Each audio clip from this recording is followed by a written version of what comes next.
स्वतंत्रता संग्राम के दौरान भारत भूमि में ऐसे कई नायक पैदा हुए जिन्होंने इतिहास में अपना नाम स्वर्ण अक्षरों से लिखवाया है।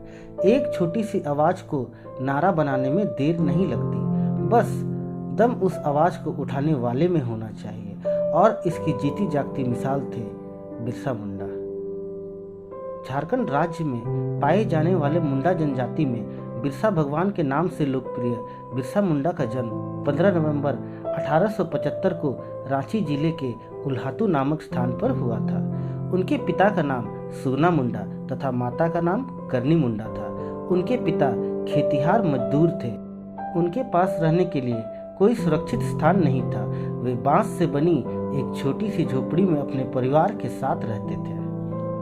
बिरसा के जन्म के कुछ समय बाद ही मुंडा जनजाति और उनके काश्तकारों में झगड़ा हो गया, जिसमें बिरसा के पिता सुगना मुंडा भी शामिल थे।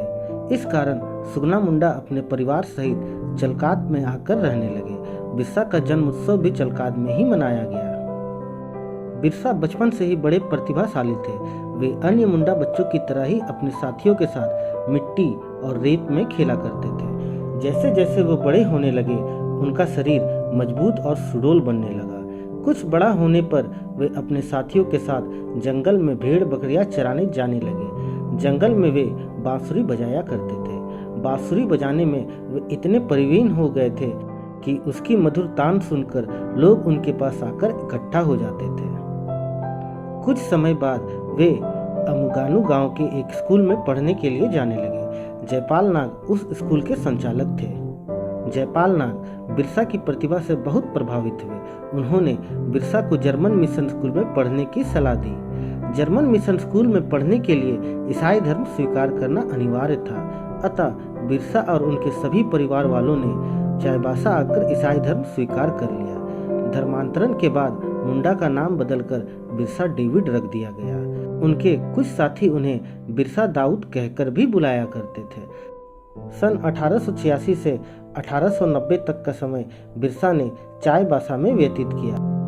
उसके बाद वे जर्मन मिशनरी की सदस्यता त्याग कर खूटी चायनामेन स्थित बंगा चले गए। वहां उनकी मुलाकात प्रसिद्ध वैष्णव भक्त आनंद पांडे से हुआ। आनंद पांडे बनगांव के जमींदार जगमोहन सिंह के मुंशी थे। बिरसा उनके साथ में रहने लगे। उनका अधिकांश समय आनंद पांडे और उनके भाई सुखनाथ पांडे के साथ ही व्यतीत होता था। बिरसा ने आनंद पांडे से धार्मिक शिक्षा ग्रहण करने के साथ साथ बिरसा ने रामायण, महाभारत, हितोपदेश गीता आदि धर्म ग्रंथों का भी अध्ययन किया। उसके बाद वे सत्य की खोज के लिए एकांत स्थान पर कठोर साधना करने लगे। लगभग 4 वर्ष के एकांतवास के बाद जब बिरसा प्रकट हुए तो उनका रूप बिल्कुल बदला हुआ था। वे एक हिंदू महात्मा की तरह पीला वस्त्र, लकड़ी की खंडाओं और यागोपवीत धारण करने लगे थे। उन्होंने हिंदू धर्म और भारतीय संस्कृति का प्रचार करना शुरू कर दिया। उनके विचार से प्रभावित होकर बहुत से आदिवासी उनके पास आने लगे। वे बिरसा मुंडा के शिष्य बन गए। धीरे धीरे एक महात्मा और सुधारक के रूप में बिरसा मुंडा की ख्याति दूर दूर तक फैल गई। उन्होंने गौ हत्या का विरोध किया और अपने शिष्यों को नित्य तुलसी की पूजा करने की प्रेरणा दी। सन 1893 और 94 में सिंहभूम, मानभूम, पलामू और इस तरह के अन्य क्षेत्रों में खाली पड़ी भूमि को सरकार ने भारतीय वन अधिनियम के तहत आरक्षित वन क्षेत्र घोषित कर दिया। इसके अंतर्गत वन प्रवास कार्यक्रम चलाए गए और वनवासी लोगों के अधिकारों का निर्धारण करने के लिए कानून बनाए गए।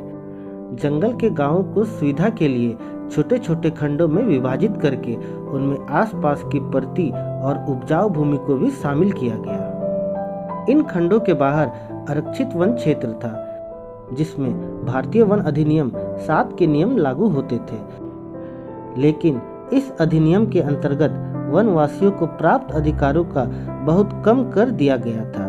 स्थानीय अधिकारी वनवासियों के साथ ऐसा व्यवहार करते थे जैसे कि उनके सभी अधिकार समाप्त कर दिए गए हो। वनवासियों ने इसका विरोध किया और अदालत में एक याचिका दायर की, जिसमें उन्होंने अपने पुराने पौतृक अधिकारों को बहाल करने की मांग की। इस याचिका पर सरकार ने कोई ध्यान नहीं दिया। बिरसा के विचारों का वनवासी बंधुओं पर गहरा प्रभाव पड़ा। धीरे धीरे बड़े संख्या में लोग उनके अनुयायी बनते गए। बिरसा उन्हें प्रवचन सुनाते और अपने अधिकारों के लिए लड़ने की प्रेरणा देते। इस प्रकार बिरसा ने आदिवासी का एक संगठन बना लिया। बिरसा के बढ़ते प्रभाव और लोकप्रियता को देखकर अंग्रेज मिशनरी चिंतित हो उठे। उन्हें डर था कि बिरसा द्वारा बनाया गया बनवासी का यह संगठन आगे चलकर अंग्रेज शासनों के लिए खतरे की घंटी बन सकता है। अतः बिरसा को गिरफ्तार कर लिया गया। 2 वर्ष की सजा पूरी करने के बाद बिरसा को जेल से मुक्त कर दिया गया।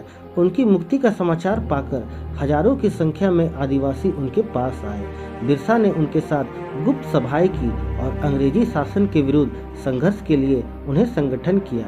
अपने साथियों को उन्होंने शस्त्र संग्रह करने, तीर कमान बनाने और कुल्हाड़ी की धार तेज करने जैसे कार्य में लगाकर उन्हें सशस्त्र क्रांति की तैयारी करने का निर्देश दिया। बिरसा ने इस क्रांति को उलगुलान नाम दिया। अब बिरसा के नेतृत्व में वनवासी ने अंग्रेजी सेना से सीधी लड़ाई छेड़ दी। अंग्रेजों के पास बंदूक, बम आदि आधुनिक हथियार थे, जबकि वनवासी क्रांतिकारियों के पास केवल उनके साधारण हथियार, तीर कमाल आदि थे। बिरसा और उनके अनुयायियों ने अपनी जान की बाजी लगाकर अंग्रेजी सेना का मुकाबला किया। अंत में बिरसा के लगभग 400 अनुयायी मारे गए और लगभग इतने ही अनुयायी को गिरफ्तार कर लिया गया। बिरसा को भी गिरफ्तार करने की बहुत प्रयास किए गए, लेकिन वे अंग्रेजों की पकड़ में नहीं आए। इस घटना के कुछ दिन बाद 3 जनवरी 1900 को अंग्रेजों ने मौका पाकर बिरसा को चक्रधरपुर के जंगल से गिरफ्तार कर लिया। उन्हें जंजीरों में जकड़कर रांची जेल में भेज दिया गया, जहां उन्हें कठोर यातनाएं दी गई। बिरसा हंसते हंसते सब कुछ सहते रहे। अंत में 9 जून 1900 को हैजा के कारण उनका देहांत हो गया। कुछ लोगों का मानना है कि उनकी मृत्यु हैजा के कारण नहीं हुई थी, बल्कि उन्हें जहर दिया गया था। बिरसा मुंडा को झारखंड के वनवासी आज भी भगवान के रूप में पूजते हैं। अपने 25 वर्ष के अल्प जीवन काल में ही उन्होंने वनवासी में स्वदेशी तथा भारतीय संस्कृति के प्रति जो प्रेरणा जगाई वह अतुलनीय है। ऐसे ही और जानकारी के लिए हमारे चैनल को लाइक, शेयर और सब्सक्राइब करना ना भूलें।